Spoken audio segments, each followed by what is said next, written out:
তামিলনাড়ুর মাদুরাইতে অনুষ্ঠিত হচ্ছে সিপিআইএমের 24তম পার্টি কংগ্রেস। সেই উপলক্ষে ইসলামপুর 1 নম্বর এরিয়া কমিটির পক্ষ থেকে আজ দলীয় পতাকা উত্তোলন ও শহীদ বেদিতে মাল্যদান পুষ্পার্ঘ্য নিবেদন করেন সিপিআইএম নেতৃত্ব ও কর্মীরা। গৌতম বর্মন উত্তর দিনাজপুর জেলা কমিটির সদস্য বলেন, 5 দিন ধরে মাদুরাইতে পার্টি কংগ্রেস অনুষ্ঠিত হবে। সেই উপলক্ষে বিভিন্ন কার্যক্রম রাখা হয়েছে। সকাল 10টায় মাদুরাইতে দলীয় পতাকা উত্তোলনের সাথে সাথে সম্পূর্ণ দেশের সিপিআইএমের কার্যালয়গুলিতে দলীয় পতাকা উত্তোলন করা হয় ও এই পার্টি কংগ্রেসের সাফল্য কামনা করছি। আপনারা জানেন যে ভারতের কমিউনিস্ট পার্টি মার্ক্সবাদী আমাদের পার্টির 24তম পার্টি কংগ্রেস অর্থাৎ আমাদের পার্টির যে সর্বোচ্চ সম্মেলন, তাকে আমরা পার্টি কংগ্রেস বলে থাকি। এই পার্টি কংগ্রেস আজ 2রা এপ্রিল থেকে 6 এপ্রিল পর্যন্ত তামিলনাড়ুর মাদুরাই শহরে অনুষ্ঠিত হচ্ছে। আজ সঠিক সকাল 10টায় পার্টি কংগ্রেসের পতাকা উত্তোলন হয়েছে এবং ঠিক তার সাথে সাথে গোটা দেশে ভারতের কমিউনিস্ট পার্টি মার্ক্সবাদী তাদের বিভিন্ন যে পার্টির দপ্তরগুলো রয়েছে, আমরা আমাদের পার্টির দপ্তরগুলিতে পতাকা উত্তোলনের মধ্য দিয়ে এই পার্টি কংগ্রেসের সাফল্য কামনা করছি এবং গোটা দেশে যে আমাদের গরিব মেহনতি মানুষের যে সংগ্রাম, যে লড়াই, সেই লড়াইয়ের বার্তা আমরা পৌঁছে দিচ্ছি। কদিন ব্যাপী চলবে পার্টি কংগ্রেস? তো 2 তারিখ থেকে 6 তারিখ অবধি আপনারা জানেন যে আমাদের সম্মেলন 3 বছর পর হয়।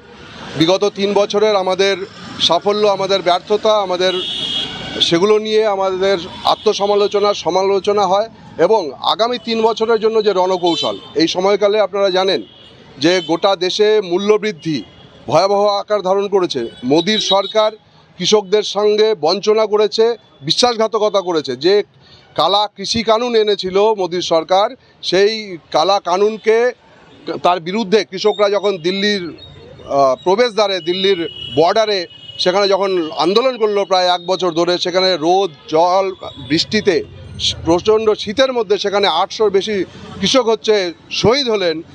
তখন নরেন্দ্র মোদীর সরকার তারা বলল যে এই যে কৃষি কানুন তারা প্রত্যাহার করছে, কিন্তু কৃষকদের দাবি ছিল যে ন্যূনতম লাভজনক দামের যে নিশ্চয়তা আইন তা প্রণয়ন করতে হবে। কিন্তু নরেন্দ্র মোদী সরকার সেই আন্দোলন প্রত্যাহার করবার জন্য মিথ্যা প্রতিশ্রুতি দিলেন, কিন্তু আজও পর্যন্ত কৃষকদের ফসলের লাভজনক দামের যে আইন তা আনলেন না।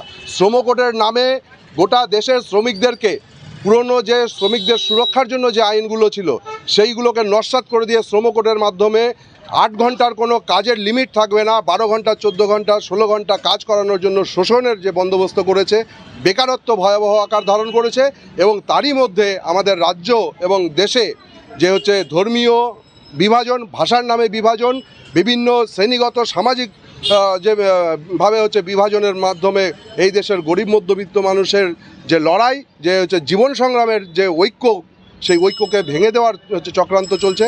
তার বিরুদ্ধে আমাদের পার্টি কংগ্রেসের নির্দিষ্টভাবে রণকৌশল স্থির হবে এবং আগামী 3 বছর সেই রণকৌশল অনুযায়ী আমাদের পার্টি পরিচালিত হবে। আজকে কি কর্মসূচি রয়েছে? আজকে ইসলামপুরের 1 নম্বর এরিয়া কমিটির যে দপ্তর আমাদের চৌরঙ্গি মোড়ে, এই দপ্তরে আমরা পতাকা উত্তোলন করলাম। আপনারা দেখলেন আমাদের কর্মী, সমর্থক, নেতৃত্বরা তারা উপস্থিত ছিলেন।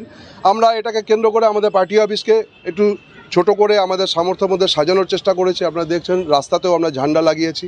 সন্ধ্যাবেলাতেও আমাদের পার্টি অফিসকে একটু আলোকসজ্জা সজ্জিত করা হবে। এই আমাদের আজকের কর্মসূচি।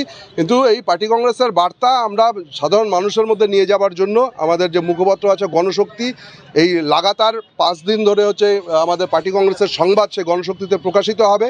সেই গণশক্তিকে আমরা মানুষের কাছে আরও বিশেষ প্রচারাভিযানের মধ্য দিয়ে আমরা মানুষের কাছে পার্টি কংগ্রেসের বার্তাকে আমরা নিয়ে যাব। আপনার নাম? গৌতম বর্মন। কি পদে আছেন?